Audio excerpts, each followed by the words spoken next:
Yo guys, it's CFB, welcome back to a brand new video, welcome back to the channel, and today we're back with another match preview. And yes, we're back with another match preview. It's like my last 4 types of videos have been match previews and reviews.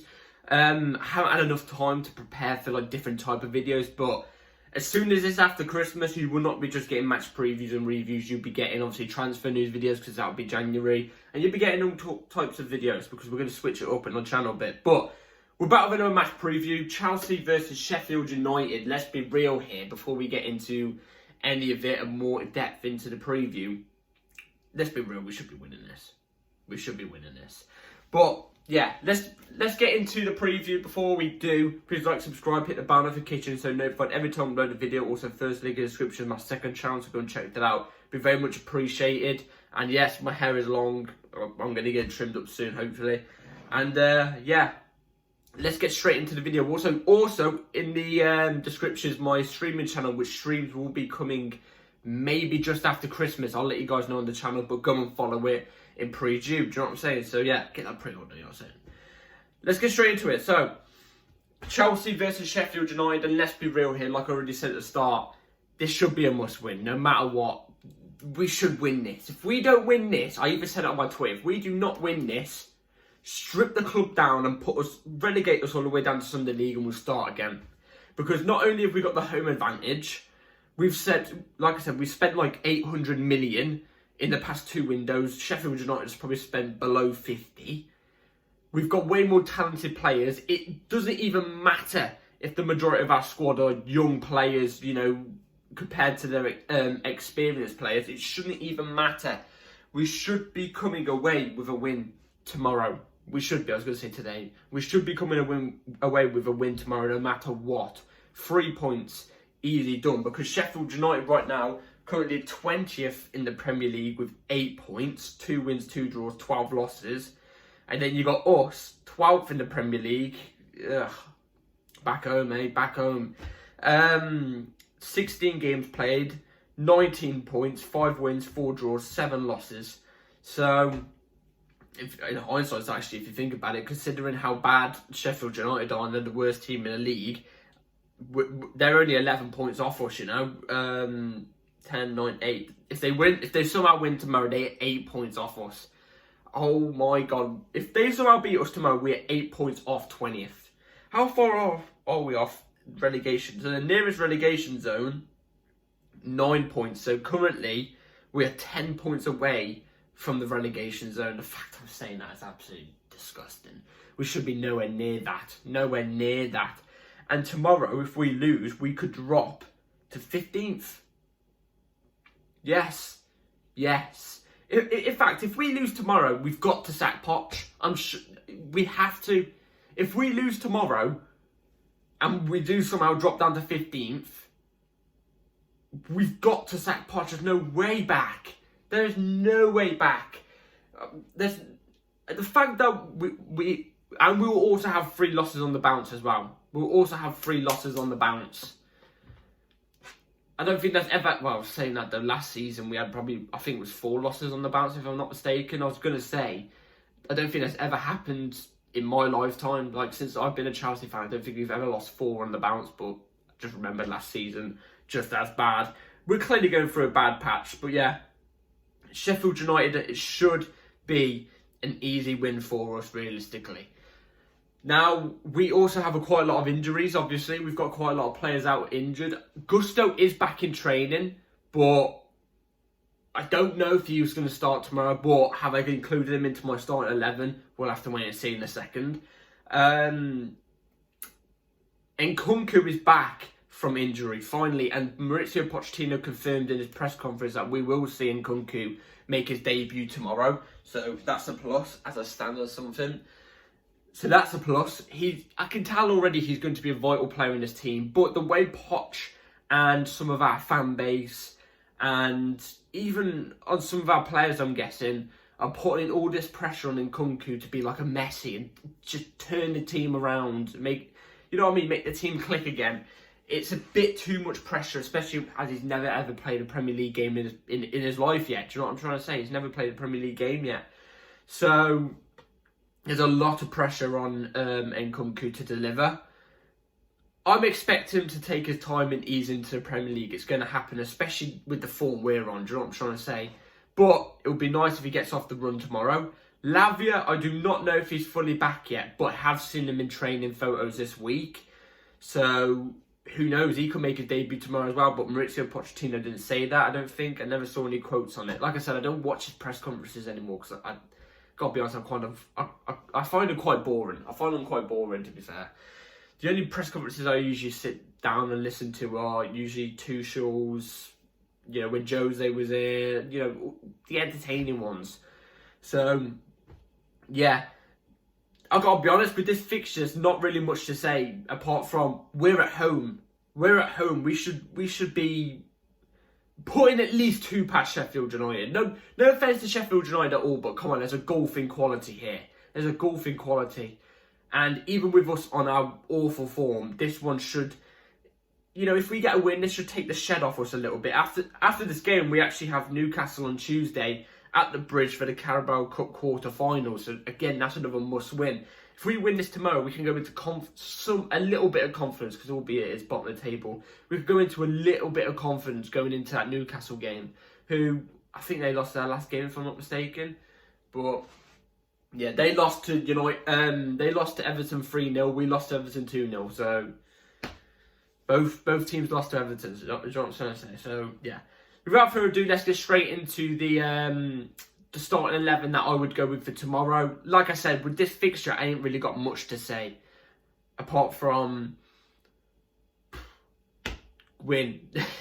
Let's get into the starting 11. I'll tell you all why I chose these players. So, the 11 I would go with for tomorrow, obviously we're going to go with the 4-2-3-1 like usual. I've seen a couple of reports on we're going for another midfielder, but it seems like we'd switch to a 4-3-3 if we went for that midfielder, but I'm not going to mention it in today's video because it's not a transfer news video. So, let's go with the lineup I would go with tomorrow, and then I'll explain as I go along to why I chose these players. So, in goal, Petrovic, left back Colwill, left centre back Badiashile, right centre back Silva, right back Gusto, Enzo Fernandez Caicedo in your double pivot, Mudryk, Cole Palmer, Madueke behind the striker, Jackson. So, why have I chosen these players? So, let's go into it. Petrovic in goal, Sanchez is out injured. Now, the one shot Petrovic faced in our last game, he didn't make the save, but in all fairness, you know, he was brought on when they had their tails up and they ended up putting it past us. I think it was Everton, if I'm not mistaken. Yeah, it was Everton.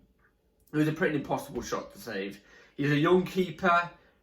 Go out there and just don't make any blunders, you know what I mean? If they score, it's a good goal.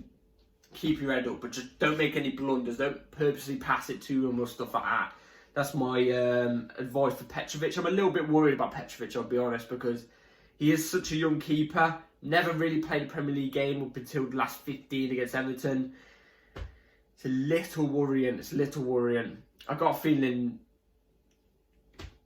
I don't even know when Sanchez is back. So yeah, left back Colwill, Cucurella and Chilwell are out injured. We are being ballisted with injuries. Absolutely ballisted with injuries.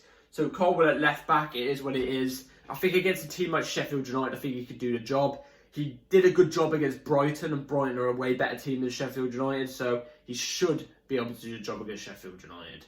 Let's be real. Badiashile and Thiago Silva. Who else will we put there? Disasi, I think, has been off form, so I'll drop Disasi. Also, I want us to play more of a higher line. I think tomorrow I want us to play more of a high line. I think against a low block, playing a high line, which we don't usually play a high line, I think it's because of Silva's pace. But if we play a high line against a low block, I feel like we could do a little bit better. I think we could do more with it. So, yeah.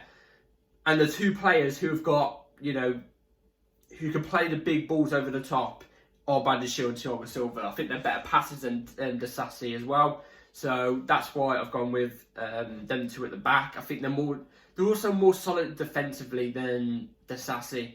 So that's what I've gone with. Now, it could be Disasi at right back. That's what I'm expecting tomorrow. But I've gone with Gusto. If he's fit and ready to go, play him. I don't think he will get injured tomorrow. If he gets an injury tomorrow, then I deserve it. Do you know what I mean? I mean, I deserve it. But Reece James out injured again.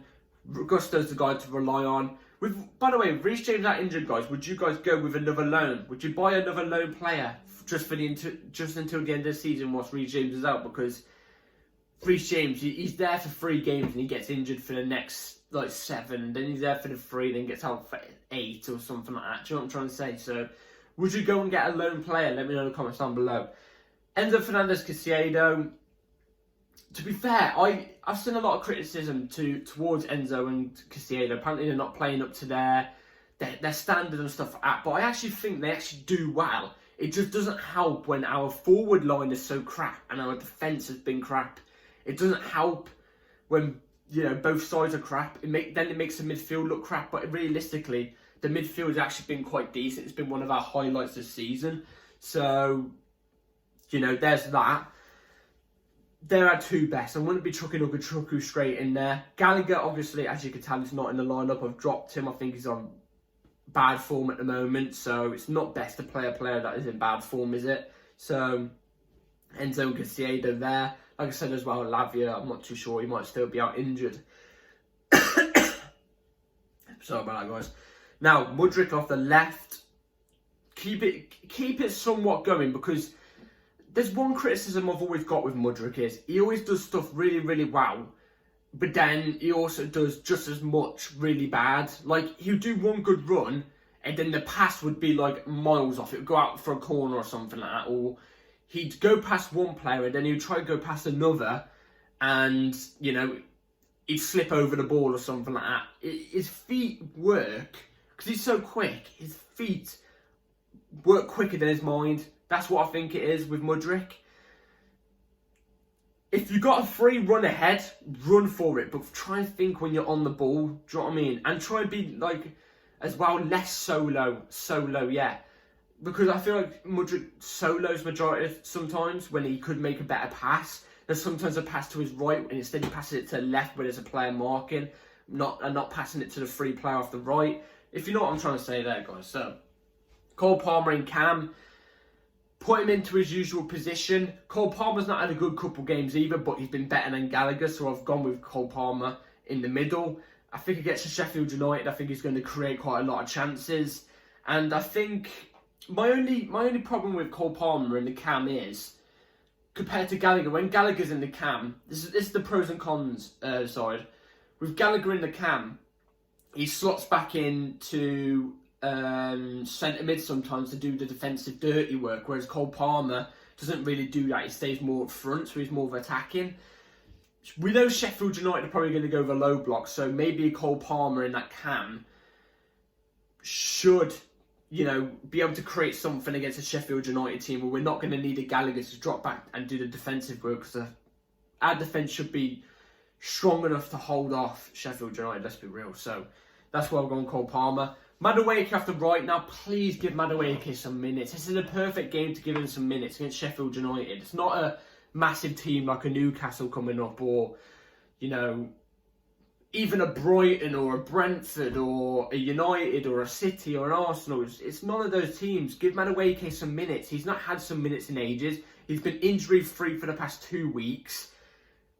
He's here in a Chelsea shirt, and in my opinion, I think he's done nothing wrong. The way he's being treated at the club, I think, is really unfair. He's done nothing wrong. Every time he steps on the pitch, he looks like a threat. So I think if he starts tomorrow, or even gets some minutes tomorrow, I actually think I'm going to go with this. I think he's going to get a goal or an assist. I actually think he will. And I think he'll kind of prove Pochettino wrong and some fans wrong, because I've seen some fans say Madueke's not good enough. Don't know what you guys have seen personally, but alright. And then up front, Jackson. Now, I've seen a lot of people screaming for Broja. In my opinion, every time Broja comes on the pitch, I don't see it. I don't see it. Now, obviously, you've got the argument, oh, he needs a run of games, he needs a run of games. I can understand that, but with the form we're on right now, the way we're playing, and the need to get some wins and some points on the board, we need to go with a player who's better. And in my opinion, Broja, he's got the physicality, and he has the pace as well over Jackson. But I think Jackson's a better finisher. I think Jackson also can dribble past players better as well. I think Jackson on the ball is better. His link up, dribbling past players. even somewhat, if he's not getting a chance to score, he creates a chance better than what Broja does. So, in my opinion, I'm going with Jackson tomorrow. And yeah, I think that, like I said, if Mudryk doesn't solo so much, I think our wingers could provide something for Jackson tomorrow. I really think. All I want is Jackson to just stay in the box, be a fox in the box, ready to pounce on anything that bounces to him. He needs to be on alert 24/7 in that box. You know what I'm trying to say? So yeah, that's my lineup for tomorrow. Let me know in the comments down below what you would go with. So score prediction tomorrow: Chelsea versus Sheffield United. I think Sheffield United are going to get one. As much as I've been saying, I think our defence should be strong enough to hold off Sheffield United. I still think it's going to be a close game. And why do I say that? It's because I think... I know Sheffield United are going to go with a low block. And no matter what team comes up against us, if they park up with a low block at the moment against us, we struggle. We struggle against any team, any player. It could be 11 players from your local dustbin. You know what I mean? You know, who do the dustbin work, whatever you call it, bin men. And we'd struggle. Honestly, to God. Against a 5'10" keeper as well, we'd struggle. So, I think it's going to be Chelsea 2, Sheffield United 1. I think... I don't even know. Chelsea have got me in such a pickle. The way we've been playing the last couple games, I don't know what to say. We literally could lose against Sheffield United.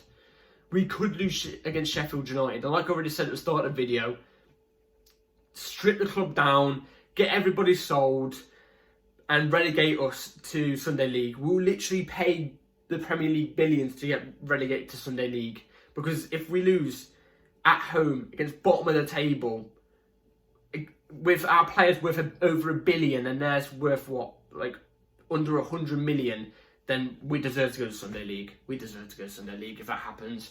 But I'm going to go with a narrow win. Obviously, Chelsea 2, Sheffield United 1.